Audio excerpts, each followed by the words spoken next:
안녕하세요. 사실과학연입니다. 금요일에 채권을 일부 매입을 했는데 투자가 잘 안 된 것 같아요. 그래서 아마 많은 분들이 궁금해 하셨을 텐데, 오늘 그 얘기 한번 나눠볼게요. 그래서 제가 이거 커뮤니티에 올려드렸던 것처럼 미국채 매수가 이루어진 상황이고, 제가 이거 이 뒤에 왜 이 두 배짜리로 들어가 있는지는 따로 설명을 드리겠습니다. 그래서 지금 보이시는 것처럼 제가 원래 1억 정도 아주 단타로 먹고 나오려고 투자할 예정이었는데, 괴리율 때문에 좀 괜찮은 거 찾다가 미래에셋 두 배 미국채를 매수를 했습니다. 제가 좀 감기 걸려가지고 목 상태가 좀 안 좋아가지고 이렇게 소리가 좀 웅웅할 수 있는데 이해 좀 부탁드립니다. 아무튼 그래서 1억이 지금 매수되어 있는 상황이고, 미래에셋으로 굳이 들어간 거는 그냥 제가 미래에셋을 많이 이용하기도 해서 여기서 뭐 등급 회원이 좀 높으면 막 상품권 이런 거 많이 주거든요. 그래서 ETN은 어차피 거래량이 다 없긴 한데 그냥 제가 좋아하는 증권사에서 그냥 이쪽 거 샀다고 생각하시면 될 것 같아요. 그래서 지금 이렇게 사져 있는 상황입니다. 계속 말씀드렸지만 제가 샀던 이유가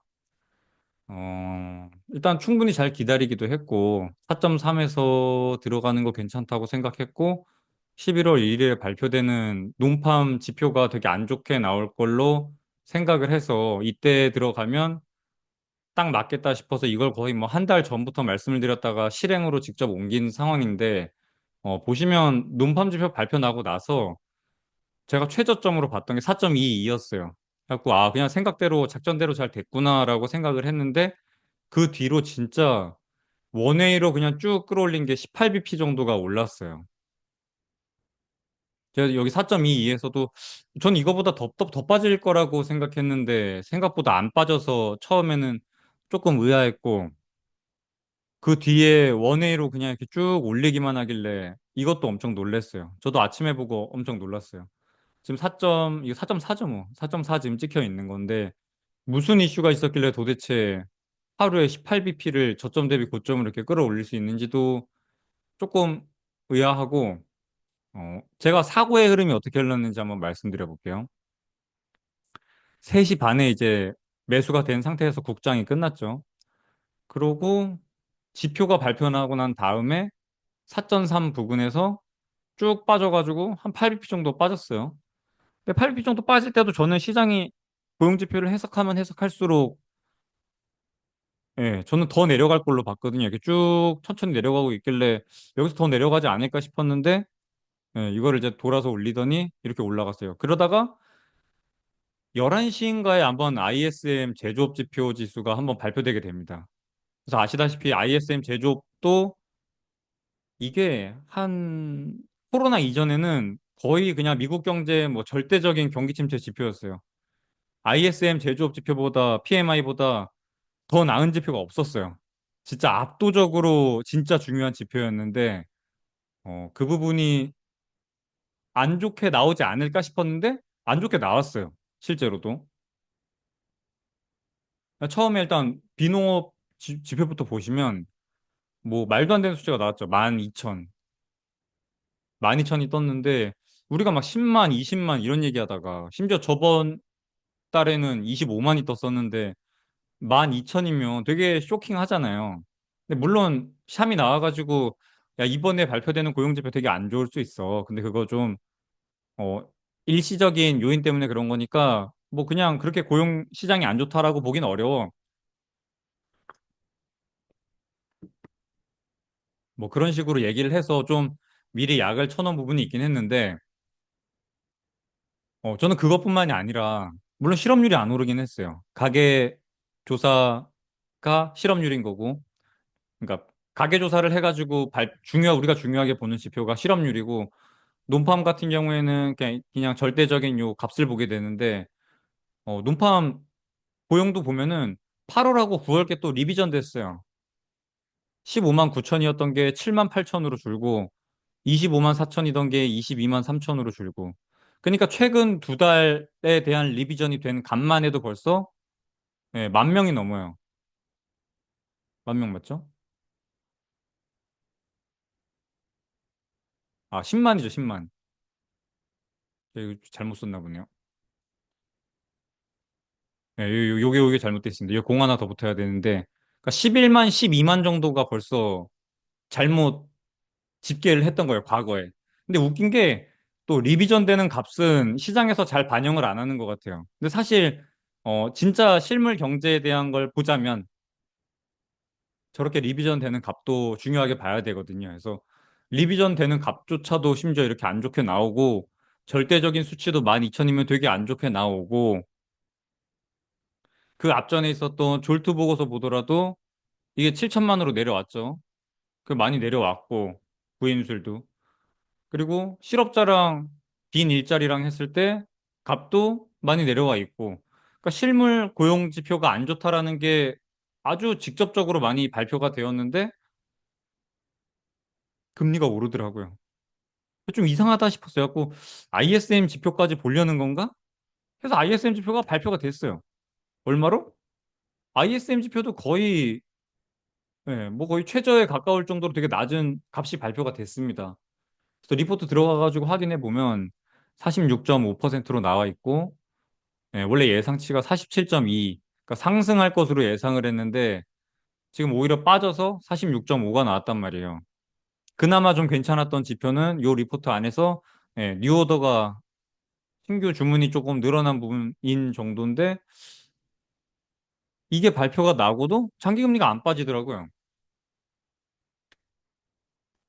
그래서 이게 일단 제가 매수 사유 자체가 고용이 안 좋을 것 같아서 11월 1일에 매수를 했고, 심지어 그 전날에 4.3%까지 장기금리가 찍히면서 사기에 충분히 괜찮은 가격이기도 했고, 상승 모멘텀으로 볼 수 있는 게 비논팜도 있었기 때문에 이게 안 좋을 거라고 생각은 했는데, 실제로 진짜 말도 안 되는 값이 발표가 됐죠. 이거 거의 코로나 시기 이후에 이렇게 낮은 수치가 없습니다.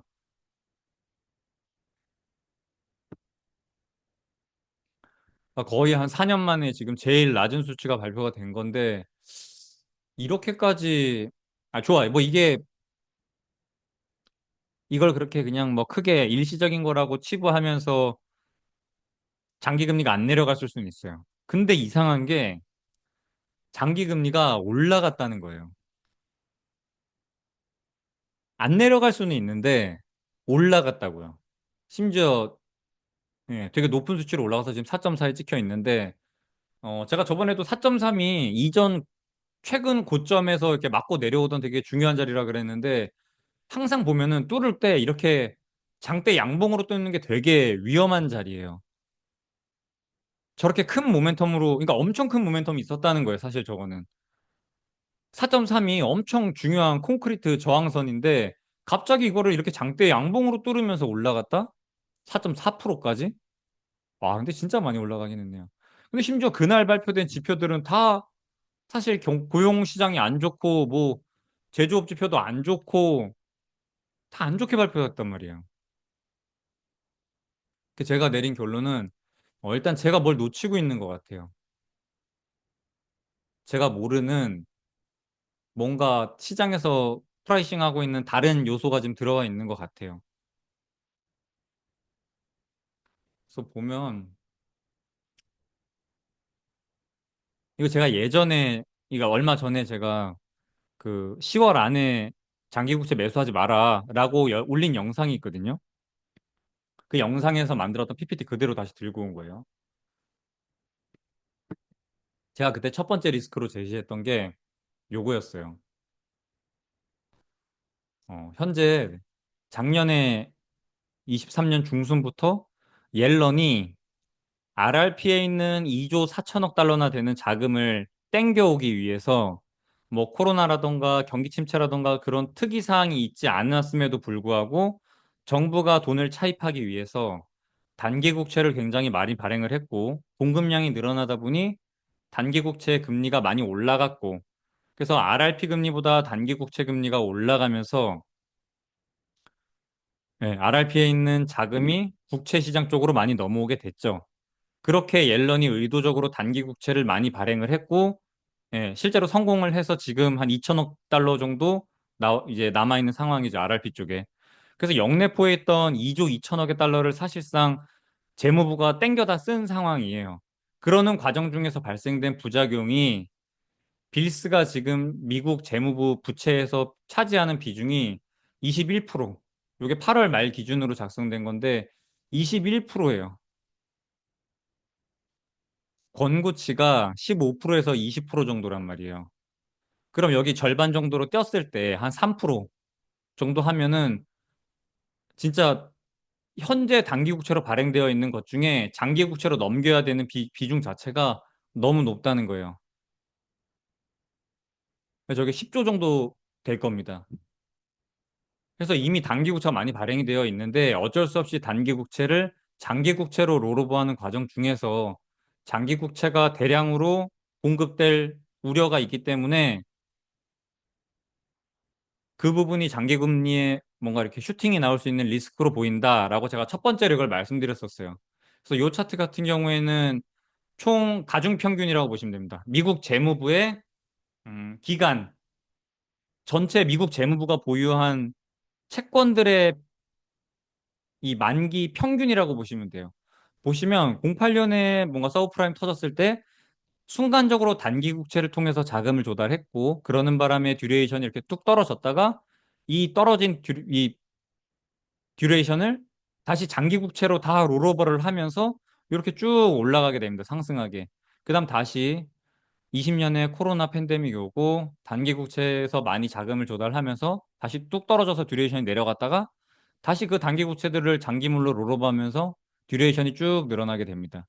근데 생뚱맞게 23년 중순에 저는 누님 말씀드리면 저는 23년에 이미 경기 침체가 한번 왔다고 생각하는 사람이에요. 근데 그게 티나지 않게끔 재무부 옐런이 예, 돈을 풀기 시작했고 단기 국채를 조달하면서 그래서 RRP에 있던 2조 4천억이 시장으로 흘러나오면서 유동성이 공급이 됐고 그걸 이제 들어올리기 시작한 거죠. 그래서 이게 단기 국채를 많이 발행하면서 나타난 요 홀? 뭐라 그래야 돼? 이 언덕배기가 하나 생긴 건데 다시 여기서 장기 국채를 많이 롤오버 하면서 이게 듀레이션이 길어질 수밖에 없습니다. 이게 단기 국채를 많이 가지고 있으면 문제가 되는 이유가 우리 저기 1월 1일에 또 부채 한도 이슈가 생길 거예요. 또 그 부채 한도 들어가면은 어쩔 수 없이 이 국채 발행이 더 이상 어려워집니다. 그러니까 국채 발행이 더 이상 안 돼요. 근데 지금 단기 국채를 많이 들고 있잖아요. 한 달마다 돌아오는 내 차용증이 너무나 많은 상황인 거예요. 그러니까 나는 어차피 매달 내가 순수하게 차입하는 돈이 아니더라도 그냥 내가 기존에 빌렸던 돈이 자꾸 만기가 돌아오는 게 한 달, 석 달마다 돌아오는 게 엄청 많단 말이에요. 그래서 이렇게 단기 국채를 많이 들고 있는 자체가 아마 그 부채 한도 협상하는 데 있어서 이번에는 좀 현재 쌓아놓은 잔고가 뭐 연말에 한 8천억까지, 7천억이죠. 7천억 얘기를 하는데 7천억이 소진되는 데까지 저는 굉장히 빠를 거라고 보고 있습니다. 그런 것처럼 단기 국채로 많이 자금을 조달한다는 자체가 굉장히 리스크가 있는 부분이에요. 그래서 그거에 대한 해소가 사실 저는 진작에 좀 이루어지지 않았었나 하는데, 예, 일단 선거가 끝나고 하자라는 식으로 일단 다 뒤로 넘겨버린 상황입니다. 그래서 최근에 발표된 내년 1분기 QRA에서도 장기 국채 조달 비중 자체는 늘어나진 않습니다. 오히려 단기 국채를 통해서 자금을 조달하겠다라는 계획 발표가 지금 나와 있는 상황이에요. 근데 이건 언젠가는 터져야 되는 부분인 게 사실 좀 문제죠. 두 번째는 인플레이션인데, 인플레이션은 뭐 생각보다 PC가 그렇게 튀지는 않았는데, 뭐 요거는 생략하고 넘어갈게요. 이번에 발표된 PC 지표 보면은 2.7이 나온 거죠. 보시면 우리가 그동안에 인플레이션에 대해서 되게 디스인플레이션이 잘 이루어지고 있었어요. 잘 내려와서 지금 2.7까지 도달해 있는 상황인데 2.7이 지금 세 번인가 찍혔을 거예요. 7, 8, 9가 2.7이 찍혔을 겁니다. 그러니까 이 내려오던 기조가 기울기가 더 이상 내려가는 방향으로 움직이질 않고 있는 거예요. 아, 여기서 멈춘 거죠. 근데 지금 얼마? 2.7. 목표치 얼마? 2%. 그럼 아직도 0.7%포인트가 남아있는데, 여기서 더 이상 내려오질 않고 있는 거예요. 연준이 제 가장 중요하게 보는 게 코어 PC 물가입니다. 타겟으로 하고 있는 게. 그래서 지금 보면은 여기가 지금 멈춰 있기 때문에, 인플레이션에 대해서는 당장 너무 긍정적으로 볼 부분은 아닌 것 같아요. 왜냐면 앞으로 지금부터는 금리 인하 쪽으로 움직일 확률이 높잖아요. 근데 이 인플레이션도 결국에는 수요가 좀 줄어야 되는데, 제가 예를 들어 볼게요. 어떤 개인이 2, 3년 전에 개인이 있었어요. 어떤 그냥 한 명의 시민이라고 볼게요. 미국 시민. 그 사람의 퇴직연금은 S&P 500에 대부분 들어가 있고, 모기지 대출 08년 이후부터 고정으로 해가지고 엄청 낮은 금리, 한 3, 4%에서 빌려놓은 모기지 금리를 갖고 살고 있어요. 근데 지금 어떻게 됐어요? 금리가 올라갔지만 그 시민은 여전히 모기지 금리는 고정으로 30년 빌려놨어요. 금리가 올라갔지만 전혀 타격을 받지 않았고, 내 퇴직연금에 들어가 있는 S&P 500 지수는 이건 뭐 최근까지만 해도 벌써 올해만 해도 뭐 몇 차례나 전고점을 뚫었네, 올타임 하이를 계속 갱신하고 있는 상황이에요. 지금 금융을 타이트하게 관리를 했어도 소비의 주축이 되는 중산층이나 그런 사람들한테는 큰 타격이 없어요. 금융을 타이트하게 가져가면은 그 사람들이 뭐 모기지 대출 이자가 늘어나고 그럼 그 사람들이 쓸 수 있는 가처분 소득이 줄어들고 그래야 뭔가 소비가 줄면서 이 긴축으로 했던 금융 정책이 좀 소비를 침체시키면서 물가를 다운시킬 수 있는데 그러한 게 전혀 일어나고 있지 않습니다. 오히려 퇴직연금에 쌓여 있는 돈은 올라가고 있어요. 그러니까 이게 웰스 이펙트 같은 건데 여러분도 집값 갑자기 막 몇 억씩 올라가면 아무래도 씀씀이가 커지는 부분이 있잖아요. 당장 그 집을 팔아서 내가 수익할 건 아닌데 당장 내 소비 자체가 늘어나는 부분이 있을 수밖에 없습니다. 그러니까 이렇게 경기 침체가 지금 늘어지고 있는 부분인 거예요. 이 부분에선 사실상 연준이 아니고 재무부가 작년에 그 RRP 금리 빼내서 쓴 부분이 사실 엄청 큰 크리티컬한 부분이죠. 그러니까 소비가 이렇게 죽고 있지도 않는데 다시 기준금리를 내린다고 하면 그러니까 내리는 기조로 가고 있는 건 뭐 거의 뭐 기정사실인 거죠. 지금 갑자기 또 금리를 인상하는 것도 웃기고. 그래서 저는 인플레이션이 지금 2단계에서 내려오고 있지 않는 부분도 사실 우리가 국채 투자를 함에 있어서는 조금 문제가 된다고 보고 있습니다. 분명히 리스크가 될 수 있는 부분이에요. 그리고 트럼프 내러티브. 트럼프가 되면은 뭐 7조 달러를 더 찍어낼 거다. 민주당이 되면 뭐 3.5조 달러 뭐, 그러니까 트럼프가 민주당 대비 뭐 2배 정도 더 할 거다 뭐 이런 얘기를 하는데, 저는 누누이 말씀드리지만 이렇게 일률적으로 막 관세를 적용하고 뭐하고 해도 가격이 올라가면 어쩔 수 없이 소비가 줄어들 수밖에 없습니다. 큐가 줄어든다고요. 프라이스는 올라갈 수 있겠지만 큐가 줄어들면서 저는 소비 위축이 분명히 나타날 수밖에 없다라고 보고 있습니다. 물건 가격이 올라갔는데 소비 자체가 여전히 큐가 유지가 된다? 그건 너무 말이 안 되잖아요. 이 경제에서 가장 기본적인 게 수요 공급인데 공급이 줄어든 것도 아닌데 갑자기 가격이 올라간다? 저는 그러니까 인플레이션이 그렇게 공화당 뭐 트럼프가 된다고 해서 문제가 될 것 같진 않고 저는 대선 자체가 중요하기보다는 상원 하원을 누가 먹는지가 좀 중요할 것 같은데 그 부분이 좀 중요할 것 같아요. 트럼프가 갑자기 막 세율을 내리겠다. 그런다고 내릴 수 있는 게 아니에요. 당연히 의회 가결을 받아야 되는 부분인 거고 그게 만약에 스플릿이 된다.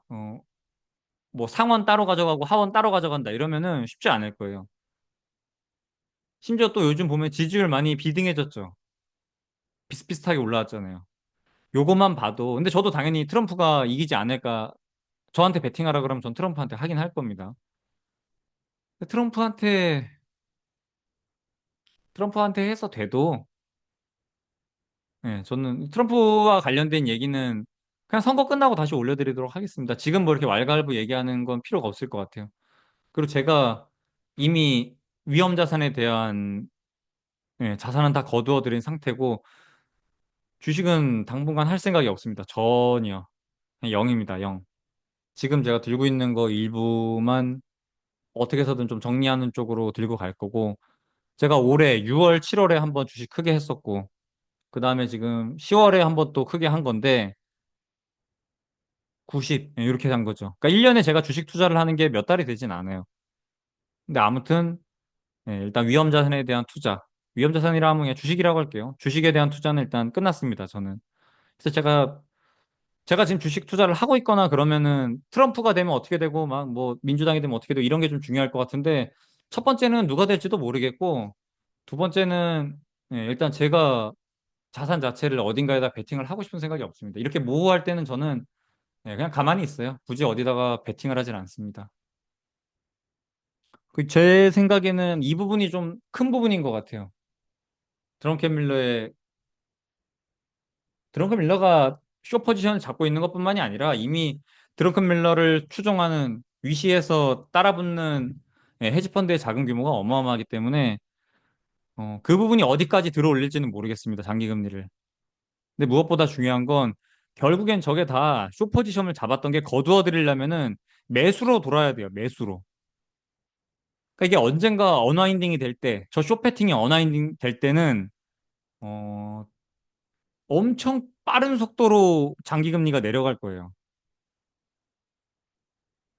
근데 아직까지도 저는 사실 제 발표됐던 이 논팜이라던가 ISM PMI 이런 게 다 이렇게 안 좋게 발표가 됐음에도 불구하고 장기 금리가 안 올라가 아니 안 내려갈 수는 있는데 이렇게까지 올라간 거는 제가 모르는 뭔가가 있다고 보여집니다. 심지어 아까 말씀드린 것처럼 트럼프 트레이드라고 얘기하기에는 너무 많이 쫓아왔잖아요. 한 1, 2주 전만 해도 갑자기 트럼프가 다 된 것처럼 얘기했었다고. 근데 다시 또 해리스가 많이 치고 올라온 상황이긴 하죠. 근데 오히려 그러니까 트러프 확률이 줄었음에도 불구하고 갑자기 장기 금리가 이렇게 튀었다? 뭐 1, 2주 안에 발행될 뭐 장기 국채가 많다. 뭐 월말 효과다. 네, 그런 말로 설명하기 좀 어려울 것 같아요. 이 정도의 상승폭이 갑자기 튀어나온 부분은. 그래서 제가 계속 말씀드리지만 저는 이번에 장기 국채 투자는 그렇게 막 어그레시브하게 들어갈 생각도 없고 엄청 큰 컨비션을 가지고 있지도 않아요. 확신이 그렇게 있진 않습니다. 그리고 그런 지표들이 너무 많아요. 저는 사실 진짜로 우리 장인어른이 돈 빼가지고 부동산에 넣은 것도 걸려요, 진짜.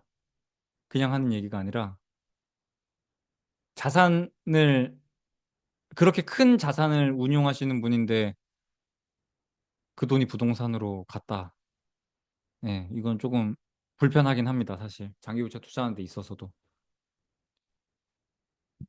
또 오늘은 너무 궁금하실 것 같아서 그랬는데 요약하자면 제가 단기로 일단 보고 들어간 거는 이런 이유로 들어갔고, 예, 뭐 예상대로 논팜이 잘 안 나오긴 했는데 과거 데이터도 리비전이 많이 돼가지고 고용시장이 확실히 안 좋구나라는 게 확정적으로 나오기도 했고 ISM PMI 제조업 지수도 굉장히 많이 부러져 있는 상황이고 그러니까 지표들이 다 경제가 안 좋은 쪽으로 많이 베팅이 들어갔음에도 불구하고 장기 금리가 올랐다.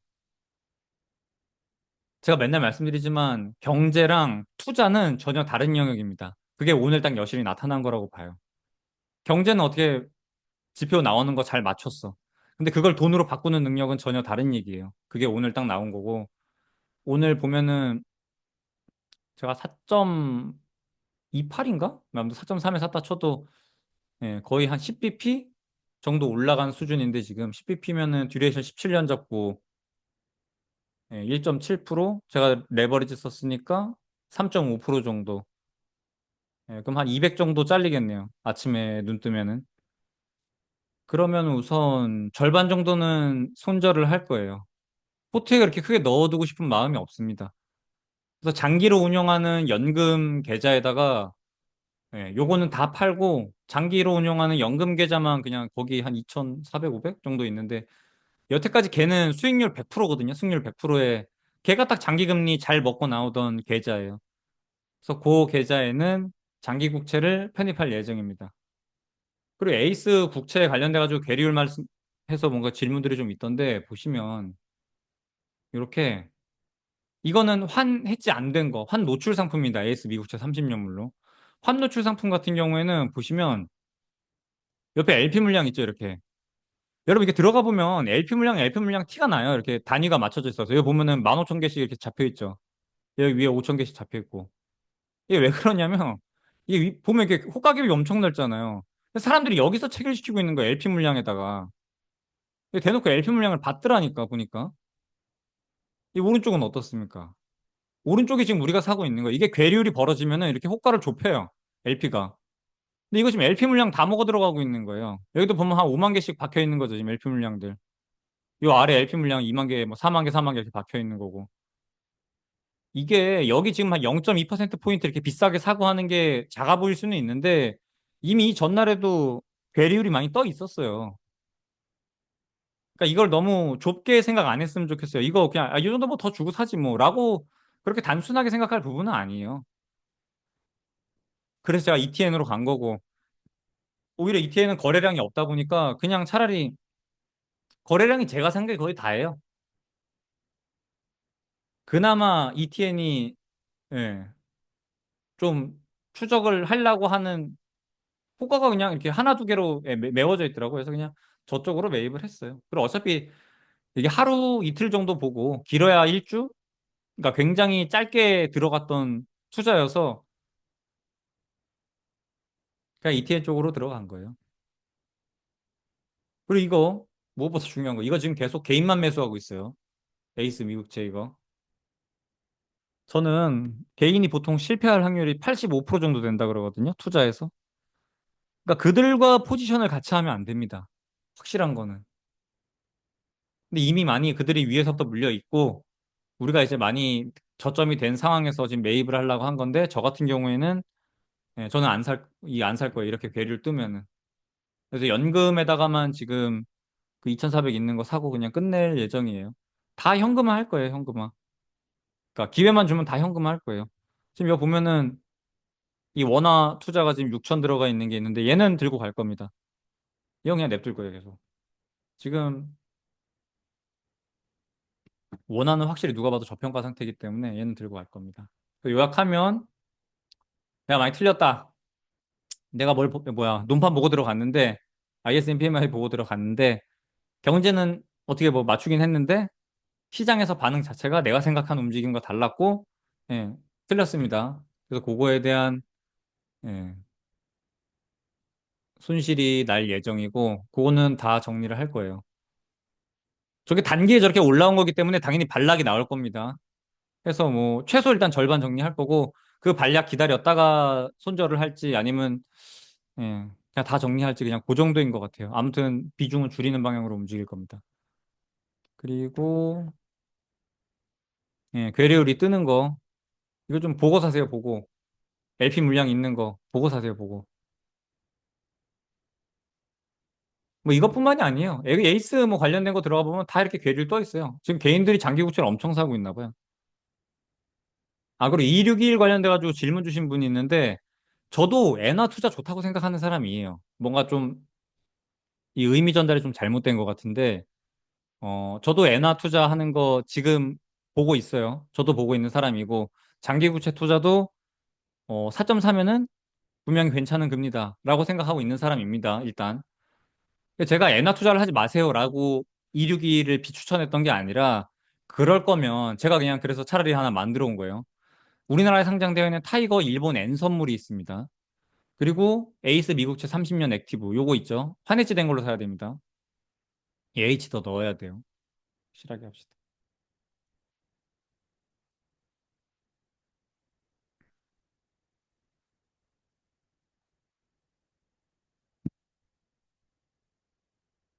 보면 보수율은 뭐 어차피 뭐 0.3 아래니까 다 비슷하다고 보고 이자는 뭐 어차피 뭐 TLT 포함시키는 거니까 똑같고 얘도 261도 환해지인데 얘는 N 달러의 환해지가 되어 있고 에이스 미국채 30명물 같은 경우에는 원 달러의 환해지가 됐습니다.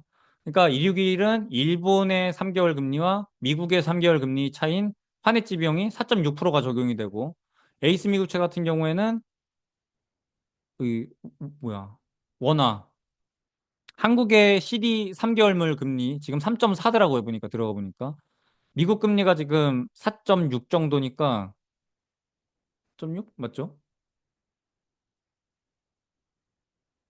예, 그러면 요 정도 나올 것 같아요. 1.2 정도? 환해지 비용이?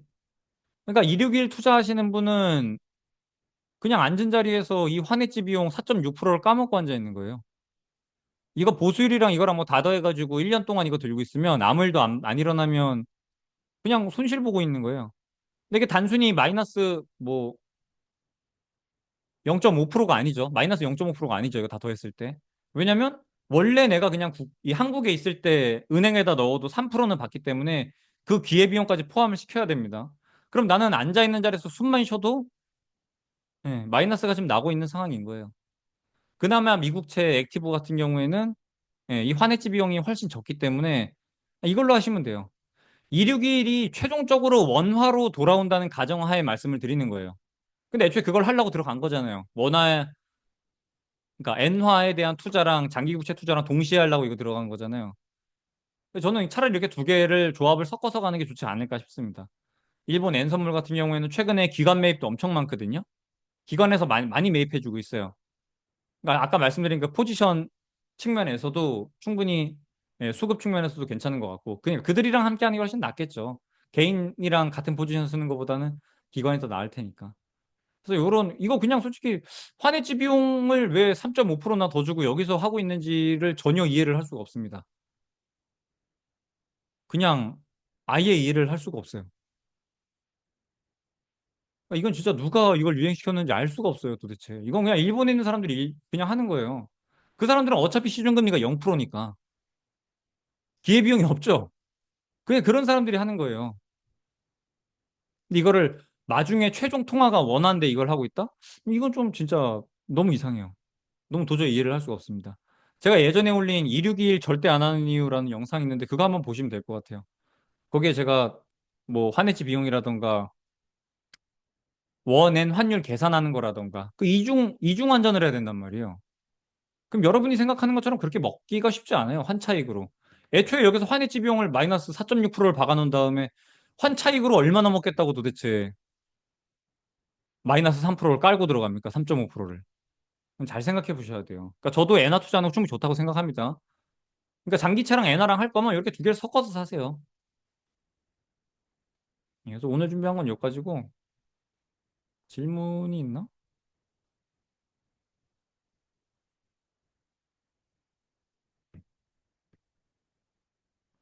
아, 제가 저번엔 그 뭐야 바잉을 안 한 게 아니라 그냥 뒤에 잘랐어요. 이거 많이 뭐야 댓글 읽기 했는데 시간이 너무 길어져가지고 잘랐습니다. 이런 분들 엔화 해지된 걸로 풀매수 들어갔습니다. 한동안은 인플레이션이 내려올 것 같아서 안전자산이 엔화, 장기채 조합은 괜찮을 것 같습니다. 예, 그쵸. 저도 이 조합이 괜찮다고 보여집니다. 근데 장기채는 안전자산이 아니에요. 이거 하나 좀 명심했으면 좋겠네요. 장기채는 안전자산이 아닙니다. 봐봐요. 이 변동폭 자체가 이렇게 큰데 어떻게 안전자산이라는 표현을 쓸 수가 있어요. 듀레이션이 지금 17년짜리인데. 하루에도 18bp가 왔다 갔다 한다니까요. 이걸 안전자산이라고 명명할 수 있어요? 없죠? 없는 거예요, 없는 거. 이렇게 변동폭이 큰 걸 어디 가가지고 안전자산이라고 할 수가 없는 거예요. 폴 추더 존스, 드러켄 밀러 등 많은 거장들이 장기채 숏 포지션을 포트폴리오에 많이 담고 있습니다. 인플레이션이 스티키할 경우 듀레이션 리스크가 너무 커 보이는데 원하는 시나리오대로 안 흘러가는 손절가는 어느쯤 안 갈 시 손절가는 어느쯤 생각하시는가요? 근데 지금 만약에 내가 TLT 들고 이거 TLT 들고 있는 사람들이랑 저는 한국에서 에이스 국채 사는 사람들이랑 아예 다르다고 생각해요. 투자 전략 자체가. 왜냐면 TLT를 사신 분들은 애초에 본인의 총 자산, 본인 인생 총 자산 있죠. 거기서 달러를 일부 편입해 놓는 게 일부 비중을 달러로 들고 가는 자체가 굉장히 좋아 보여요. 그러니까 최종 통화가 원화가 아닌 거죠, 그분들은. 그러니까 그분들은 그냥 TLT에 물려 계셔도 4.4를 산 다음에 TLT에 물려 있는다? 저는 충분히 괜찮다고 생각합니다. 그리고 인플레이션은 어떻게 되는지 좀 봐야 될 것 같아요. 지금 당장 뭐 올라갈 겁니다, 내려갈 겁니다, 그렇게 얘기하기는 어렵습니다. 갑자기 반등 나와서 몇 차례 좀 이렇게 상황이 좀 보여지면 그때 얘기하시는 게 좋을 것 같습니다. TMF 슬슬 담고 있어요. 예, TMF 하실 거면 좀 분할로 접근하셨으면 좋겠어요. 한 방에 갑자기 딱 때려박는 그런 거 하면은 물리면 답이 없습니다, 진짜. 본인이 가용할 수 있는 현금 포지션을 항상 들고 가셔야 될 것 같아요. 지금도 장기 금리 자체가 너무 변동폭이 크잖아요, 하루에. 그래서 이부 좀 예, 고려를 해주셨으면 좋겠어요. 그러니까 분할로 움직여야 돼요. 미국채 금리는 이게 이 시장이 언제부터 고용시장의 침체를 반영하는지가 중요한데, 그거 반영하면은 3.8까지도 괜찮아 보이고, 최저가 한 3.6 정도 보고 있습니다. 경기 침체 오기 전에 내려갈 수 있는 거? 3.7? 3.8? 네, 3.6에서 3.8 정도. 그 정도 레인지에 오면은 충분히 잘 먹고 나온다 얘기할 수 있을 것 같아요. 그러니까 한 4.2에서 보면은 40bp 정도 되죠. 40bp면 네, 5%, 그러니까 6% 정도 되는 거죠, 딱. 10년 매도 금리는 얼마 정도 생각하시나요? 3.8. 3.8부터 분할 매도가 좋을 것 같아요. 근데 저는 내일 다 팔고 연금 계좌만 그냥 그걸로 채울 거예요. 장기 국채로. 선물. 선물은 생각해 봤는데 제가 일단 시청자들이랑 이런 뭔가 투자 얘기를 하려면 저 혼자 이걸 선물로 잡게 되면은 아까 제가 영상 뭐야 저 PPT에서 보여드린 것처럼 일단 저기 뭐야 환해지 비용이라던가 뭐 이자라던가 그런 부분이 다 달라져 버리잖아요 벌써. 그러면 저는 국채 선물 얘기를 하고 있는데 여러분들은 현물 얘기를 하고 있는 거잖아요. 심지어 우리나라에 상장되어 있는. 그러면 애초에 핀트가 안 맞을 것 같아요. 그래서 일단 예, 선물 자체는 조금 그렇습니다. 채권 발행이 안 되니까 유동성 측면에서는 오히려 좋을 수도 있을 것 같습니다. 채권 발행이 안 되면 금리가 올라갑니다. 금리가 올라가면, 그러니까 시장 금리잖아요, 그거는. 금리가 올라가면 유동성이 줄어드는 거예요, 당연히.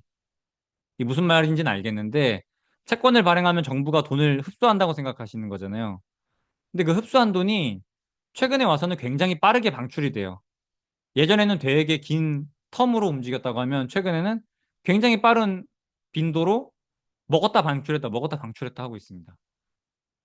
그래서 채권 발행이 안 되면 오히려 예, 안 좋습니다. 당연히. 멤버십 가입은 PC에서 해야 되나 봐요. 저도 보니까 휴대폰에서 안 보이더라고요. 가입 자체가. 이 LP 물량 관련된 거는 예, 아까 말씀드린 것처럼 보시면 될 것 같고. 저는 원화가 되게 저평가되어 있다고 생각하는 사람이기 때문에 환해지는 하셔야 됩니다. 지금. 환해지는 해야 된다고 저는 보고 있습니다. LP 물량이 뭐냐면 ETF라는 거는 결국에는 추종하는 이 투자 상품이 존재합니다. 그래서 걔를 ETF가 계속 가격 추적을 해줘야 되는데, 이게 갑자기 많은 사람들이 몰리거나 많은 사람들이 팔면 실제 기초자산이 움직이는 폭 대비 더 많이 움직일 수가 있어요. 그러니까 괴리율이 벌어지는 거죠. 기초자산과. 그걸 조절하기 위해서 뭐 매도를 쳐줬다가 매수를 넣어줬다가 하면서 기초자산이랑 가격을 맞춰주는 예, 물량 공급자라고 보시면 됩니다. EDB는 분기 배당이고 TLT보다 배당률 높고 수수료 낮아요. 어, 이거는 조금 다른 거예요. 둘 다 배당인데, 뭐 분배금이죠. 둘 다 분배금인데, TLT는 현물 국채에서 발생되는 이자 수익이고, EDV는 그 현물 국채에서 발생되는 이자는 다 다시 재투자를 하고, 분기 배당 받는 거는 그 운용하는 과정 중에서 생기는 매도 차익입니다. 그러니까 고정 수익이 아니에요. 이해하셨을려나요? TLT는 내가 여기 지금 기초자산에 담겨 있는 현물 국채에서 발생되는 이자인데 EDB 같은 경우에는 이게 계속 롤오버를 해줘야 되잖아요. 만기를 유지시켜야 되니까 내가 과거에 샀던 뭐 30년물 국채가 시간이 지나면 계속 만기가 줄어들잖아요. 그러면 그걸 팔고 다시 되삽니다. 그런 과정을 반복하게 되어 있어요. 그래서 그 과정에서 생기는 매도 차익을 분배한다고 보시면 됩니다. 멤버십 혜택 차이는 없습니다. 멤버십 혜택 차이? 멤버십 혜택 차이가 거의 없어요. 저는 그냥 후원 받는 정도로 생각하고 뭘 받았으니까 해드려야 된다고 생각을 해서 멤버십을 따로 영상을 하고 있는 거고, 사실 10,000원 넘는 분들은 제가 단톡방으로 한번 다 불렀어요. 어차피 뭐 10명도 안 돼가지고. 댓글 잘 안 다는데 그냥 지나가는 소리 하고 갑니다. 90년에는 연중금리 인하하는데 10년물 금리가 튀었고 그런 상황이 한둘이 아닙니다. 내년에 인플레이션 튀면 국채금리 올라가고 그때가 매수 타이밍일 거예요. 그러니까 요거는 같은 말을 하신 거예요. 하루 종일 밥을 안 먹으면 배가 고플 거예요. 그런 말이거든요. 인플레이션이 튀면은 국채금리가 올라간다는 얘기인 건데, 그러니까 본인이 인플레이션이 튄다는 전망을 하고 계신 거잖아요. 그거에 대한 뭔가 얘기가 있었으면 좋았을 텐데, 근데 저는 인플레이션이 오를 수도 있다고 봐요. 근데 아직까지 그거에 대한 지표는 없습니다. 뭐 어디서 뭐가 나와야 제가 여러분들을 설득할 거 아니에요. 논거로 들면서. 근데 아직은 없어요.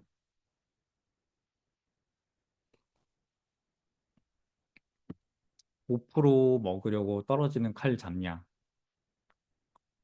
헛소리인가? 뭐 빼면 될 것 같고. 네, 뭐 오늘은 요 정도 할게요. 아무튼 오늘 그냥 주요 요지는 제가 생각했던 것과 흐름이 달라서 손실이 났고, 일단 뭔가를 놓치고 있는 것 같아요. 제가 보기에는. 제가 이런 얘기 한 적 있죠. 시장에 이 박자라는 게 있다고. 내 리듬이 있고. 근데 지금은 내 리듬이랑 시장의 박자랑 안 맞는 것 같아요. 그래서 저는 일단 투자는 최대한 줄일 거예요. 시드도 다 인출할 거고. 저 그냥 금리 없어도 파킹 통장에다 넣어놓을 거예요. 좀 한 2억 정도 빼가지고 정리를 좀 해야 될 것 같습니다. 그러니까 시장의 박자가 저랑 지금 안 맞는 상황이에요. 제가 보는 지표들이 시장이랑 다르게 움직이고 있단 말이에요. 그래서 이럴 때는 잠깐 쉬어야 돼요. 제가 주식 투자하다가 가끔 말아먹으면은 뭐부터 하냐면은 무조건 차 물부터 올려요. 차 한 잔 하고 해요. 사이드 브레이커처럼, 사이드 브레이커처럼, 아니, 서킷 브레이커처럼 그냥 한 번 쉬어요. 그래서 일부러 차를 타요. 네, 그렇게 하고 있습니다. 제가 지금 이게 감이 안 맞는 것 같아요, 저랑. 그렇게 움직일 예정이고, 4.3면은 일단 연금 계좌에는 충분히 편입할 금리이기 때문에 이거는 그냥 넣을 거예요. 2,400 있는데 20% 남기고 다 넣을 겁니다. 그거 뭐 매수하는 건 올려드리진 않을 거예요. 앞으로 매수하는 건 올려드리진 않을 거예요. 이번에 제가 이거는 길게 한 달 전부터 말씀드렸던 거라 금요일에 샀다고 올렸고 팔았다고 말씀드린 거고.